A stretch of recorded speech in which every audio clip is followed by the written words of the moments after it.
I've got the spores, the sickness. There's the twins in my brain.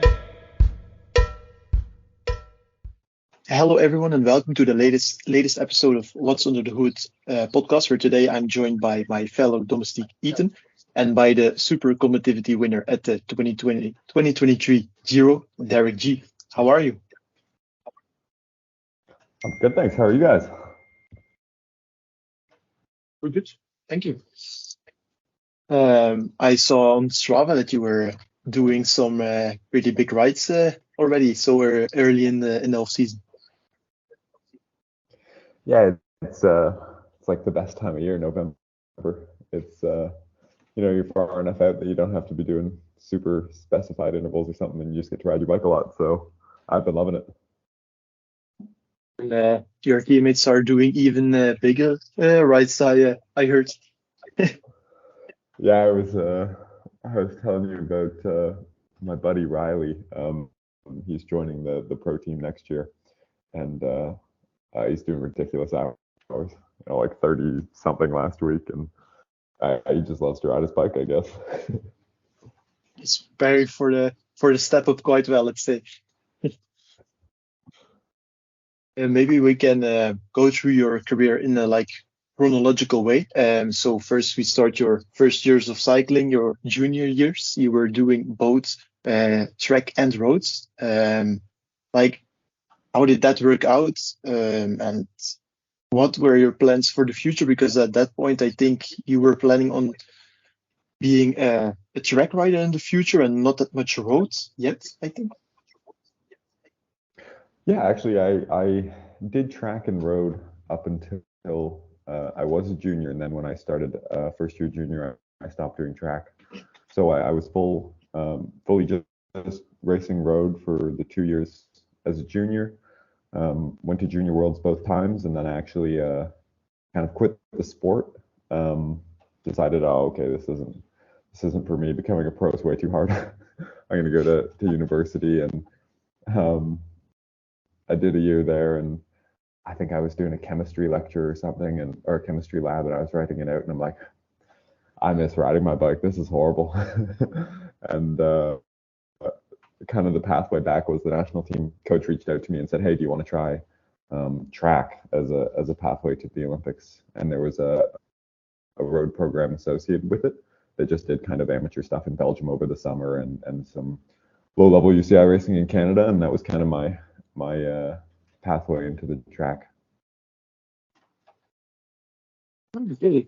And like pretty early career, in 2021 you joined X-Speed Conti, and you already did the top three in both national road champs and TT champs.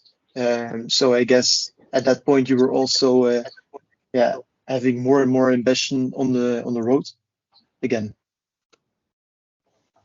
Yeah, for sure. I mean, I knew from years out from the Olympics on the track that road was where my passion was. I was team pursuing on the track, and to be honest, that's not the most exciting.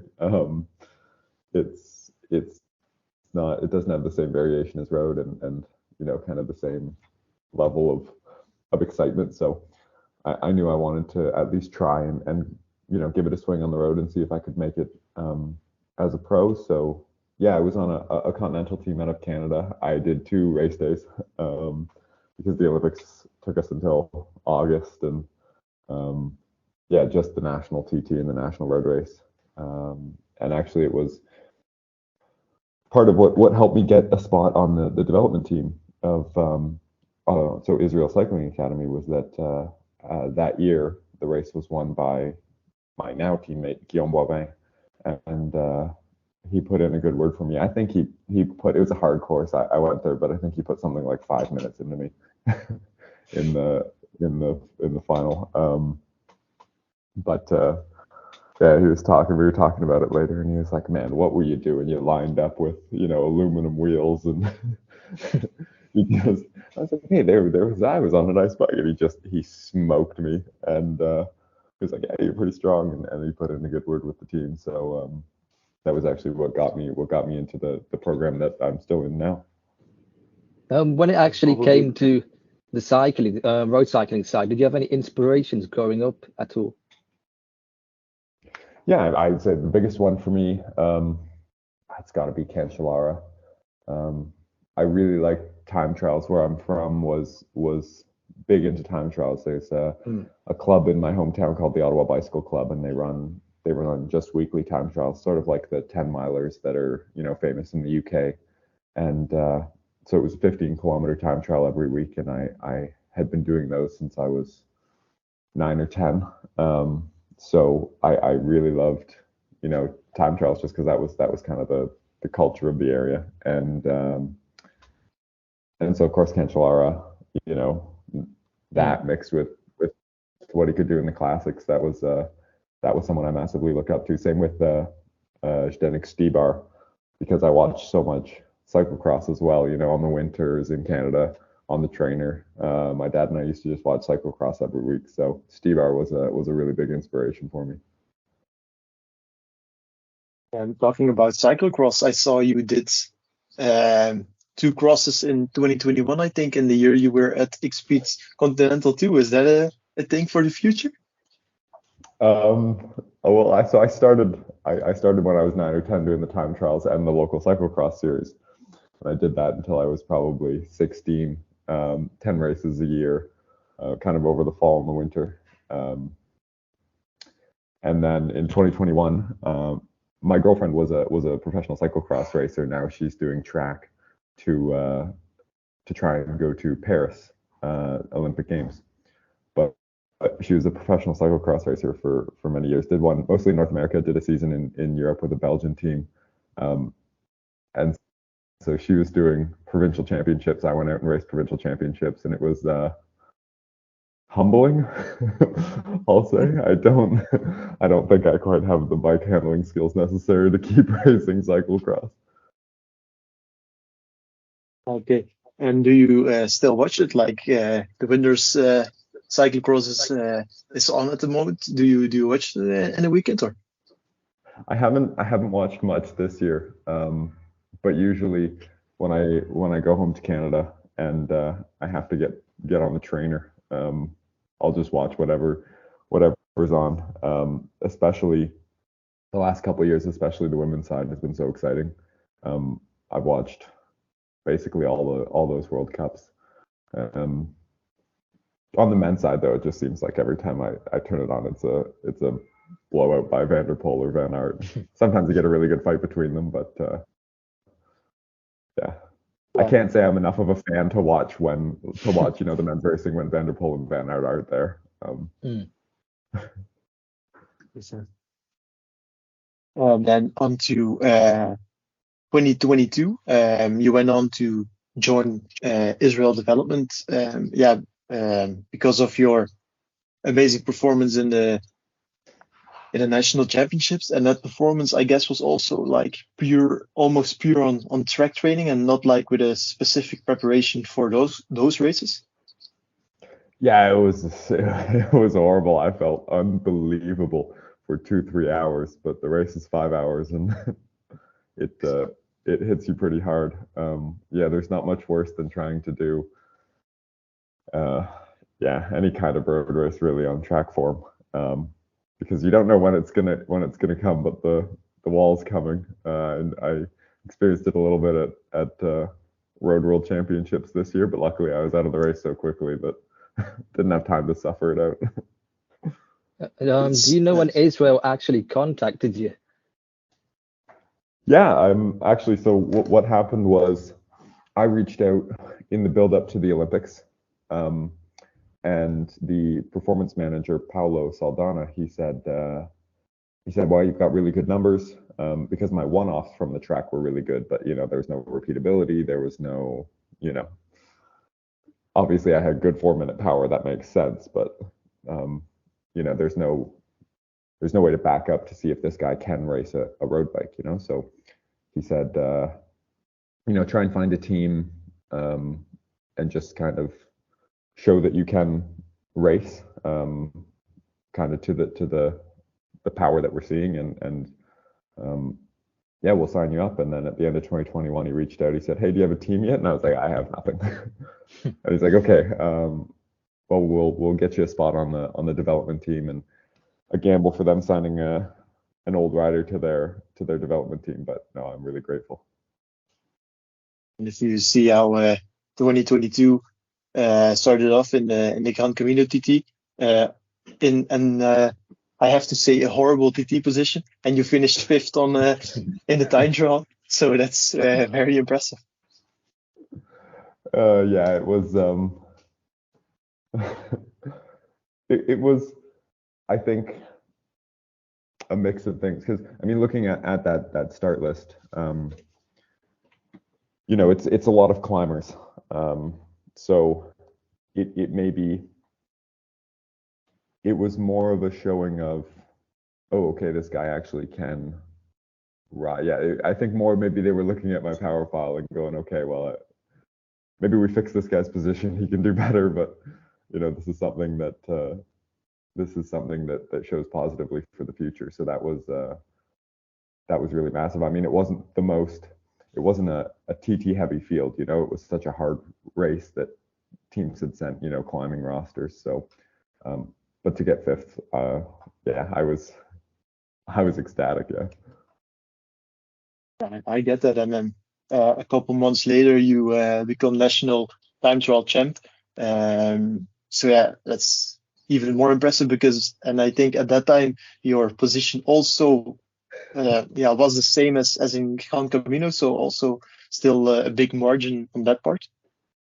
Yeah, for sure. I mean, there was lots of improvements to go from there. There's still massive improvements for me to find in the TT position, but it was also kind of a running joke on the track team because you know, everyone on my team, like on the team pursuit, had these amazing positions. You know, they have their hands like this and they're looking at the track underneath their hands, and I'm sitting up and I can see everything. And so yeah, maybe I don't have the best mobility or the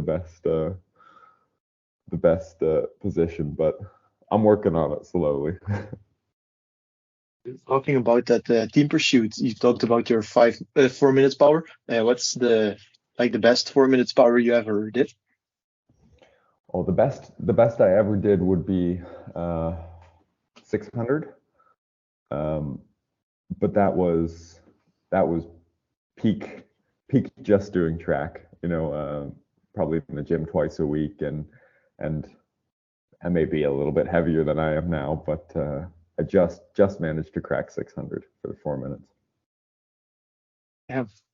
How, talking about weight, if you want to share it, of course, how heavy are you at the moment?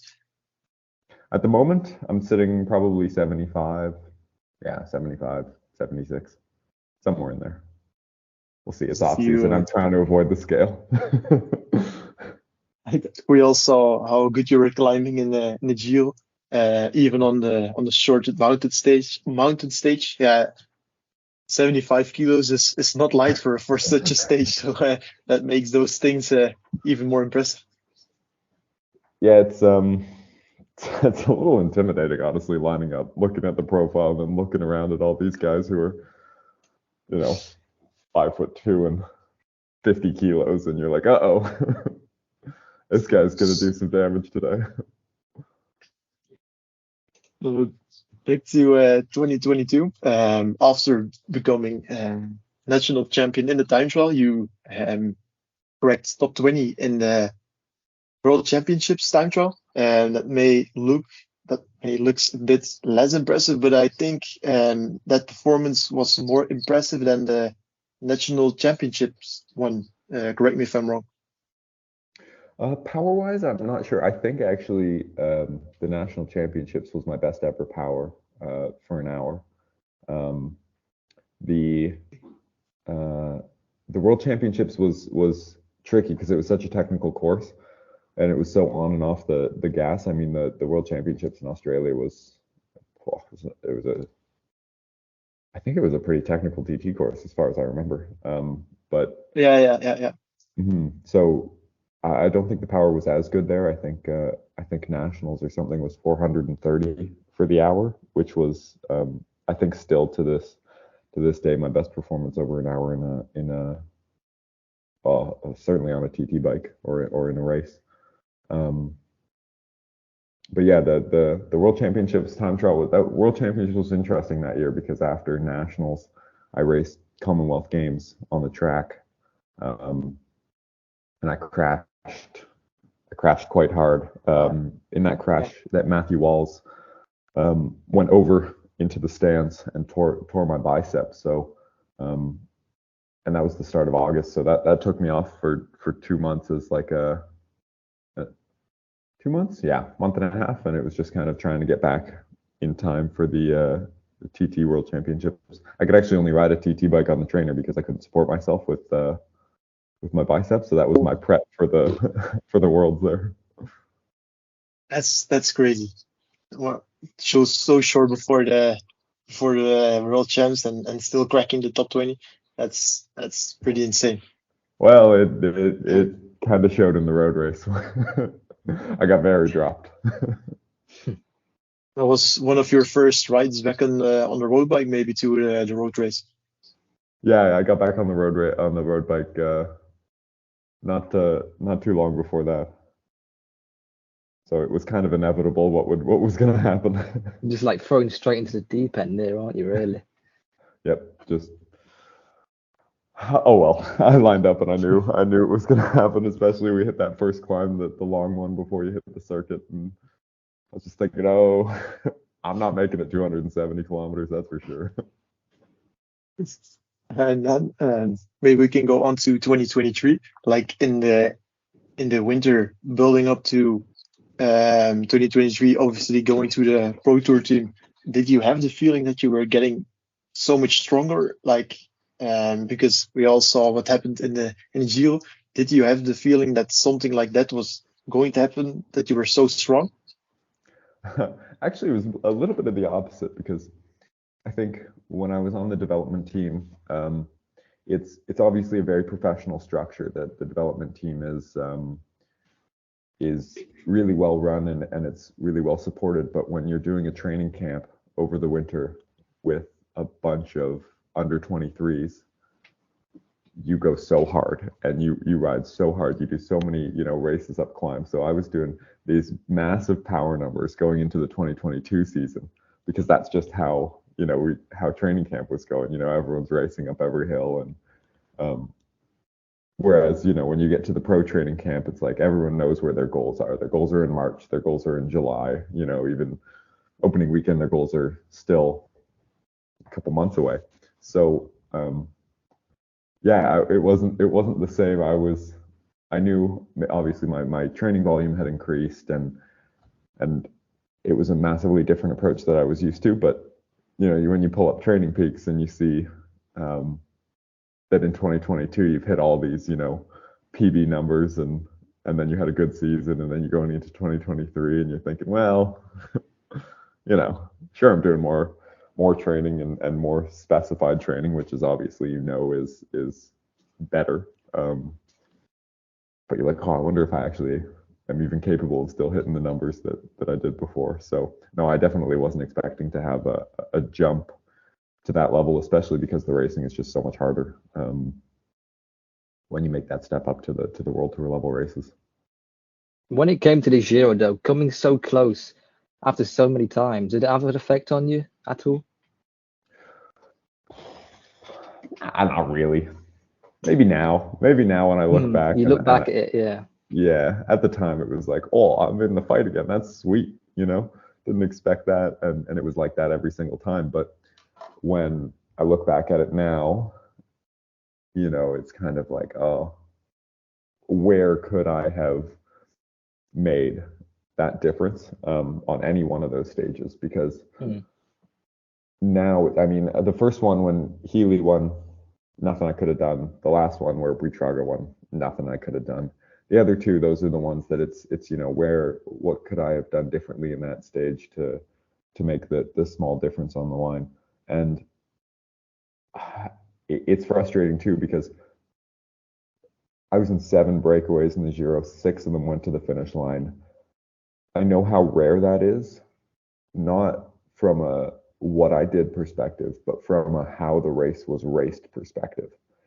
I know that the next Grand Tour I do, you know, it might not be, you know, maybe you have 4 breakaways go to the line the whole race, you know, and maybe I'm not in any of them. So on the one hand, it's like, okay, well, clearly I can make the break.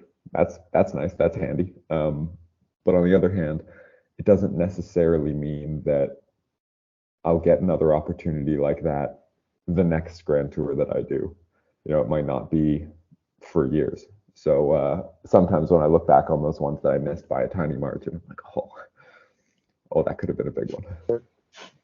Like getting in the break, in the winning break 6 times, it's also a bit luck, but also a bit thanks to yourself, of course, because I think in the whole Giro you just kept on like completely killing yourself every stage, and you just could stay doing those crazy power numbers. Like how can you recover from doing all those efforts?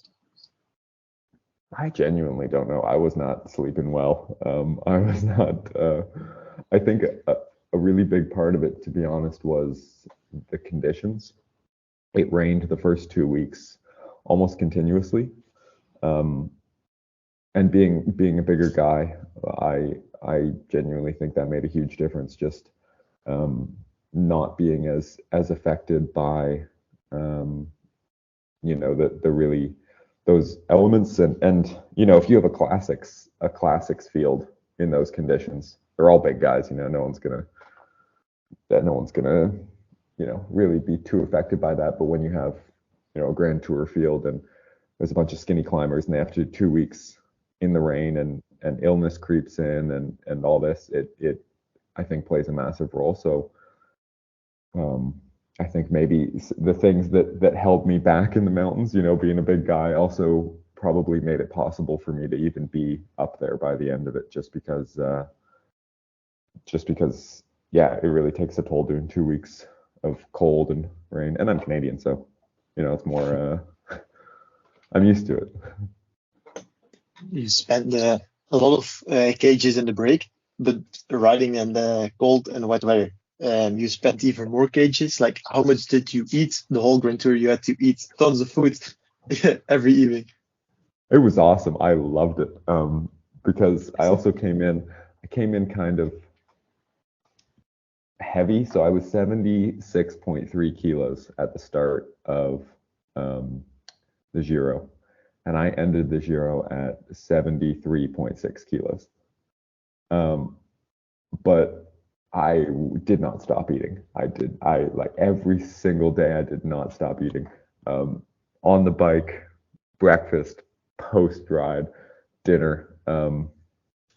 And I mean, one stage, the shortened stage, that I think Rubio won, it was up a mountain, down a mountain, valley, up a mountain.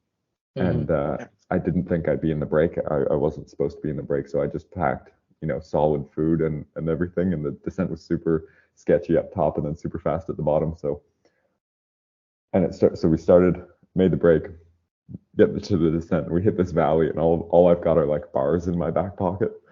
So I'm just like trying to eat as many. I didn't have any gels, didn't have any, you know, like easy to digest food. So I just get in the valley and I'm like, well, I have to eat as much as I can right now and hope something hits me by the final climb. But yeah, no, it was honestly kind of fun eating for 3 weeks straight and going to AM getting skinnier.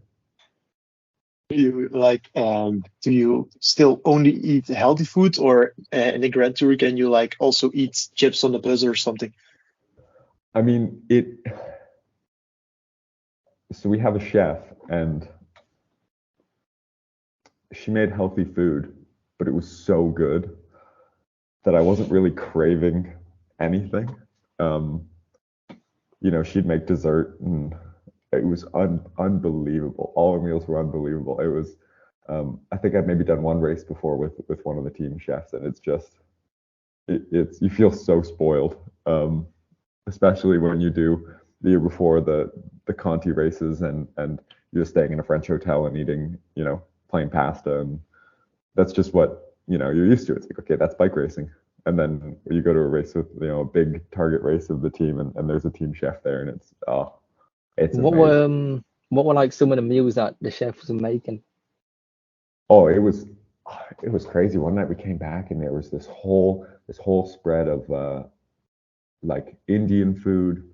It was like tikka masala or whatever it was, and buttered chicken, and it was so. I mean, it's gonna make me sad because now I'm not there anymore. I have the feeling someone is going to ride the Giro again next year. I'll go wherever she goes. Make that my calendar. And before the Giro, we already talked about that it wasn't expected at all. But also, if you look at your races, like there aren't any results that make it look like something big was about to happen. I only remember Roubaix. You were going very good out of the break there. I had the feeling, but then you flatted and broke your back wheel. I think otherwise you would have gotten pretty far in that race. I like to believe so. I like to think I would have gotten far. No, it was it was my front wheel, and actually I've got it hanging up in my apartment now.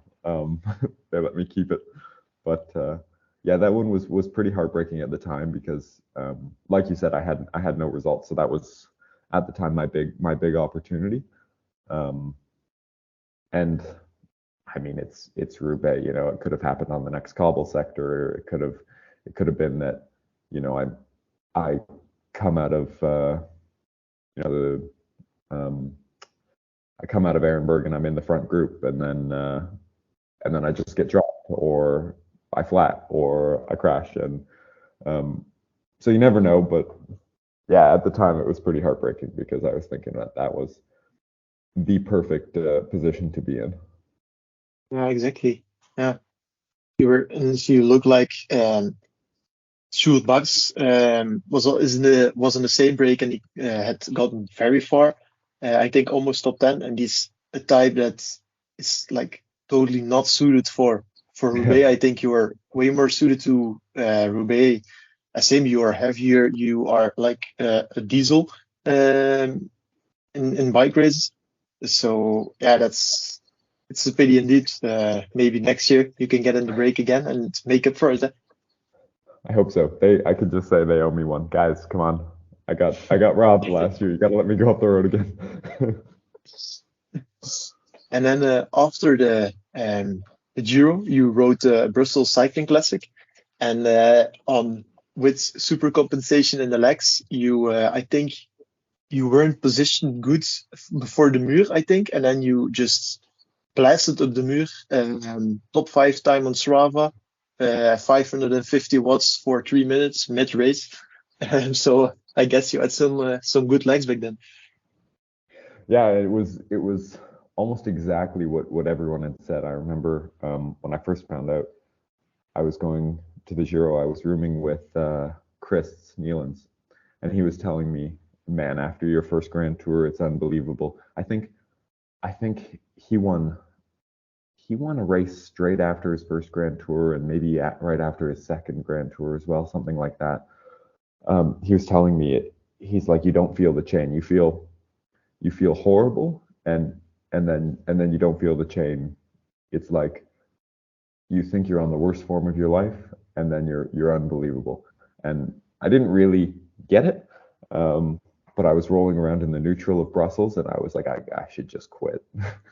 I'm going back to the bus. I feel terrible, last wheel over this little riser while we're still at neutral, and then you just don't ever feel worse. It was awesome, and yeah, we hit the Muir the first time, and it's one of these climbs that everyone knows that's done a few years pro, and it's often the same run in, and I was just lost.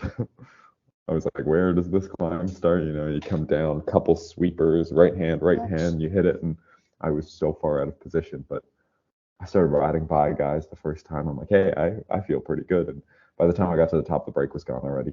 I was like, oh, well, that's too bad. But then the next time we came around, yeah, I just went for it from the bottom and got across. And yeah, I was like, wow, I like these legs. I hope they stick around. They didn't, but it was fun while they lasted. So it's like only the week after the Giro that you had amazing legs, but a week after they were completely gone. I think a big part of it was that I was kind of entering a rest period. So I'm sure there's ways to manage it and make them last longer, but eventually when you're, you kind of tell your body, okay, we're kind of shutting down now, then it all catches up to you and it's like, okay, now we're entering a big hole. It's only for your first or first two Grand Tours that you have the super compensation like that, and after your two first Grand Tours, it's then or What's that? Sorry. can you hear me? Yeah. Sorry, I just missed that one. Oh, no problem. So it's like the super compensation works best after your first two Grand Tours. Yeah, you obviously have only done one, but from hearing from your teammates, and after the first two, it's has less of an effect then. I'm sure once you do enough, I guess your body gets used to them. If it's two, I better take full advantage of the next one, eh? But no, I don't know. I'm sure there's, once you've been a pro for 5 years, 10 years, you know exactly how your body's going to feel at every point relative to it. So, yeah, if it's just the norm, if that's just how it is after every Grand Tour, then that would be very nice. But I'm sure Do eventually. you reckon you could ever do 3 in a season, or? I'm sure everyone thinks about it. I definitely think about it because the other thing is that's 63 race days, and that's basically a whole season. It sounds kind of nice, honestly. It's like, oh, okay, I'm racing, May, July, September. That's it. Then the rest of the time's just prep. But I think it takes something special to be one of these guys. I mean, obviously there's Sepkus who, can win the third one, but just to be one of these guys like Adam Hansen used to do them all the time. I think that takes a pretty special physiology. I don't know. I don't know if there's any indicators whether you can tell before just trying it. So I'd love to try it one year. Not next year, I think, because you're also going for the sprint class for the sprint classics, but only the big ones. I think not all of them, because you also want to do stage races of a week. Yeah, I don't know what my calendar looks like. Our camp is in about maybe 3 weeks, and then that's where we'll find out our calendar for the year. Ideally, something similar to this year in the first part. I really enjoyed that. I think it was a really good mix, doing Tirreno, and then still getting to do San Remo, Roubaix, E3. I mean, those were I got some really big races in as a first year, which was I think I'm grateful to the team for putting me in those, because those were some amazing experiences. So hopefully I can do a lot of the same races that I did this year and just kind of come in knowing a little bit more about them, and yeah, hopefully. Out of all the big classics, do you have a favorite one at all? My favorite one to watch used to be Strade Bianche, and then I raced it this year, and it was so hard. It was so hard. I always used to watch it, and I thought, well, I'll be pretty good at that. It's short. This was back when I was a track rider, and I was like, well, it's short. It's hilly, but there's no mountains. And then I got in it this year, and I'm like, this is ridiculous. What a ridiculous race. It's so hard. But I mean, Roubaix has got to be the favorite. Roubaix is the pinnacle. It's the one-day classic, and I think I kind of got the whole experience this year, leading the race and then being the last finisher. Really got the whole experience, so that was pretty special, and I think that one's definitely still my favorite. The last time in 2022, Van Baarle won Roubaix, and the year before he finished last. He was like with another Dutch guy. He finished with another Dutch guy. So you finished last this year. So we know what's going to happen next year then. It's got to. There's no other alternative, right? Exactly. And I think also your performance in the Bristol Cycling Classic that also has to give you confidence for the classics next year, because that was a very good field too in the Bristol Cycling Classic. For sure. I mean, it'll be interesting too. I think there's a bit of a distinction between kind of the spring classic races in the spring versus the spring classic style races later in the year, because the specialists will all show up in the spring fully prepped, fully ready to go. So I think the same field in March is still another step up from that field in July or in August. So it'll definitely be interesting. I mean, this year I was definitely out of my league in these big spring classic races, but I think a lot of that is learning the courses and learning the little intricacies of racing in Belgium, especially. I mean, doing the pre-rides with Sepp Van Mark, and you just see how much a guy like that knows. He can run you through the course. He can run you through a 200-kilometer course straight off the top of his head. So that's just the kind of experience gap that I got to work on and try and start to learn these things, and hopefully just keep improving in races like that.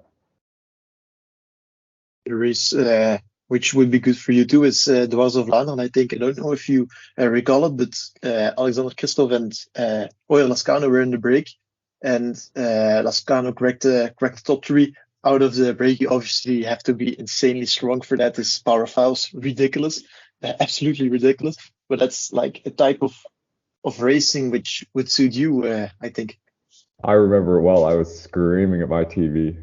I was watching it with my buddies. That was such an unbelievable race this year. Yeah. I mean, you always want the guy from the break to win, in a situation like that. So, no, that was pretty amazing.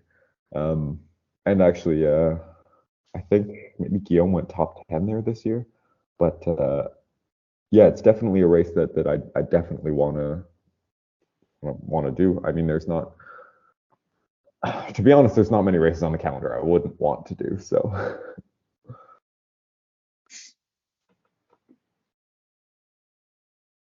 And maybe we can. We talked about your TT position a bit, because it was you were doing such good TTs in 2022, but you're especially if you looked at your position back then, but now your position is way better, and in shape way less good than in 2022. You still won the Canadian Nationals this year. So how are you're looking at time trials for next year? Is that a goal? I'm not sure. I mean, obviously, it's just another area that I'd like to improve.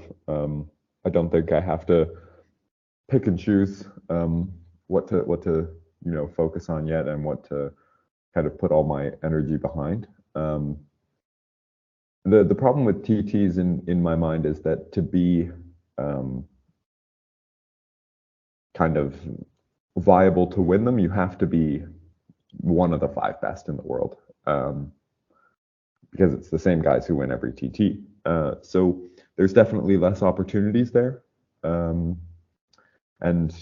maybe you can get a result on a course that suits you, but it's just too many there's too many chances on the road. There's too many ways a bike race can be won, whereas you just have to be one of the strongest to win the TT. And when you have guys like Josh Tarling and Remco and Ghana, you look at kind of that space of the sport, and you're like, well, how much energy do I want to put into this? Because I could fully devote my time and energy to try and become a time trialist and just not come anywhere near them. So yeah, I'll definitely still work to improve where I can, but I wouldn't say it's like my main goal. Do you have any other goals in road this year coming up? I mean, I think I've got a ton. I don't think for next year specifically. I think once I take a good look at my calendar, and I sit down and I say, okay, this is going to be, the team says we want you to really focus on this race or this race. Because again, I mean, I have a long contract, and I think my goals are more career specific. Like by the end of my career, I want to do this. I want to do this. Like obviously, I want that Grand Tour stage. And and that's going to be a major goal for next year, no matter what. But again, it's something that I might not get the right opportunity for many years to come. But for sure, that'll be number one. Going back to your career as well, apart from Roubaix, do you have like the most difficult race you've done in your career? It's a French 2.2. It's called the Circuit des Ardennes, and it was hell. It was so windy, it was so sketchy, and it was so hard. One day it was snowing and they canceled the race, but it had been snowing for quite a while, so there was a lot of suffering that day.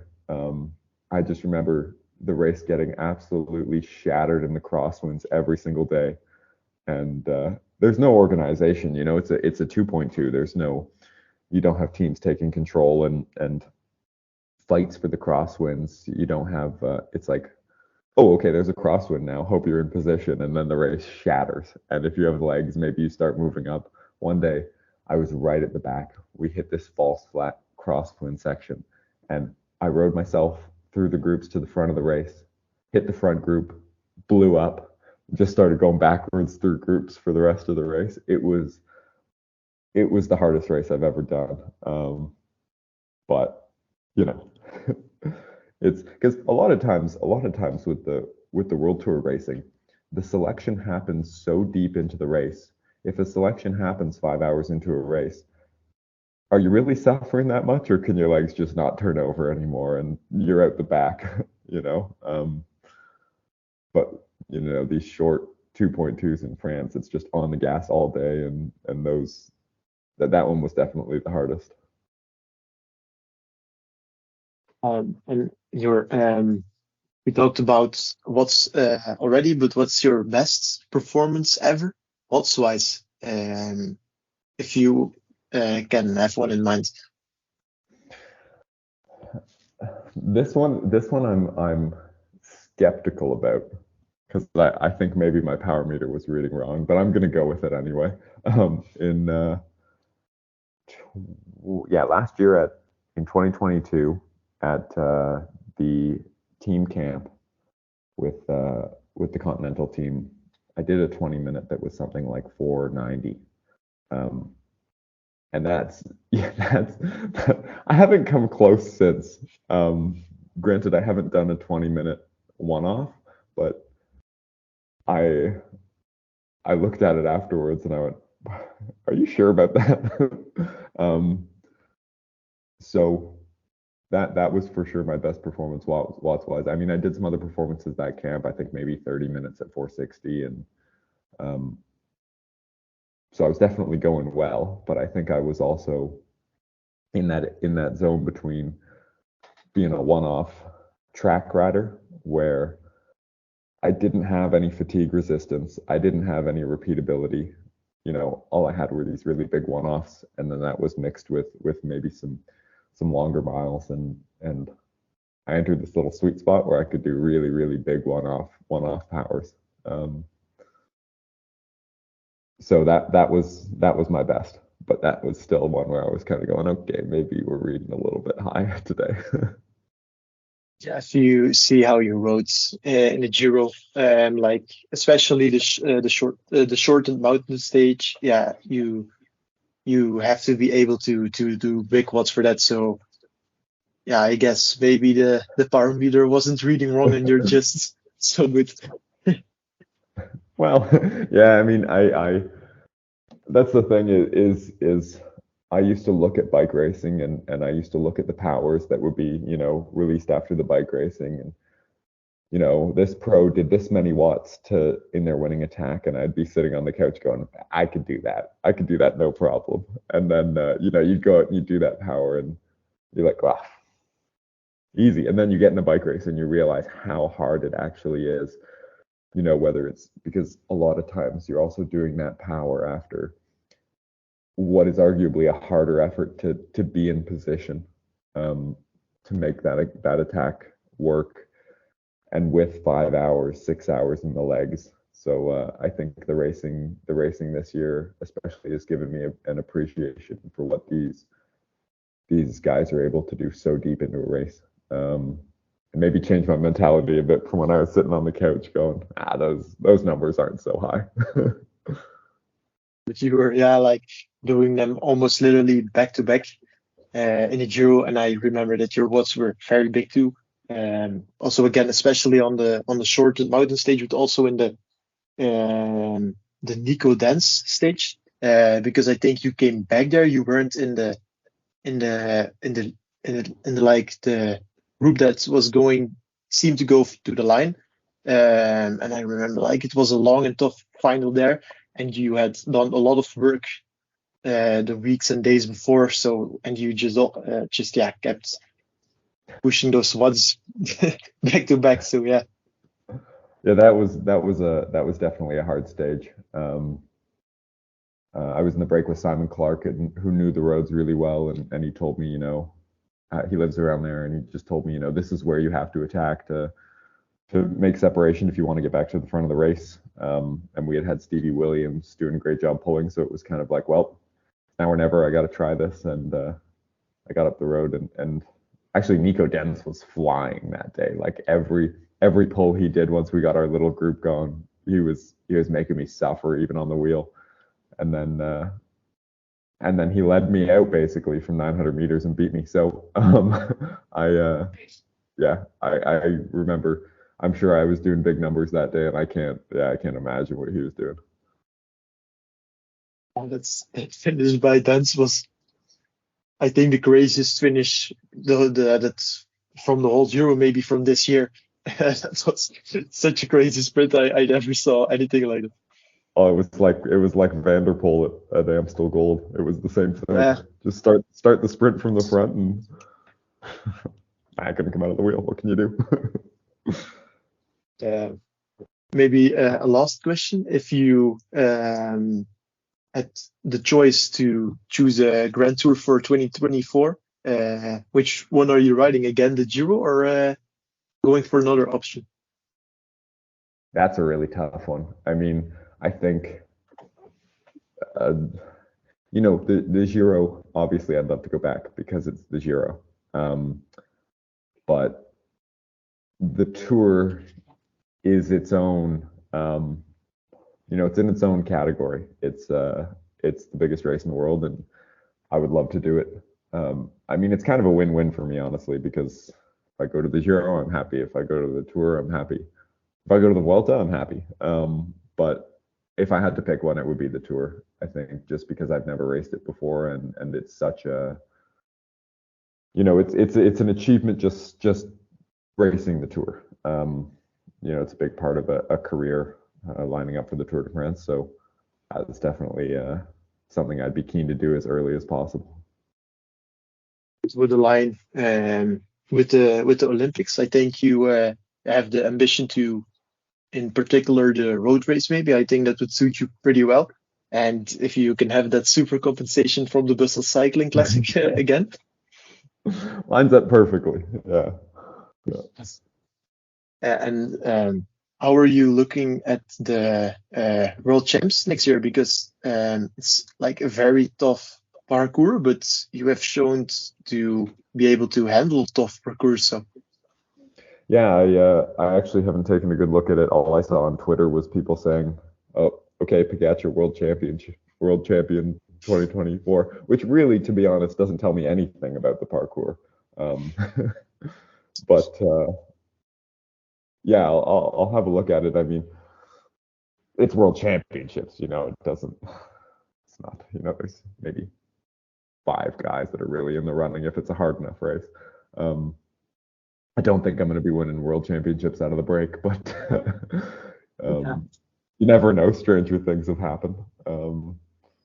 But for sure, I mean, it's in Switzerland, right? So that'll be, I imagine it's a very hard course. yeah, it is indeed. Thanks a lot for your time, and we will definitely keep an eye on you for 2024 because yeah, it's looking good. Thanks for having me, guys. Thanks for your time. Thank you. Bye. Bye-bye. I've got the spores, the sickness. There's the twins in my brain.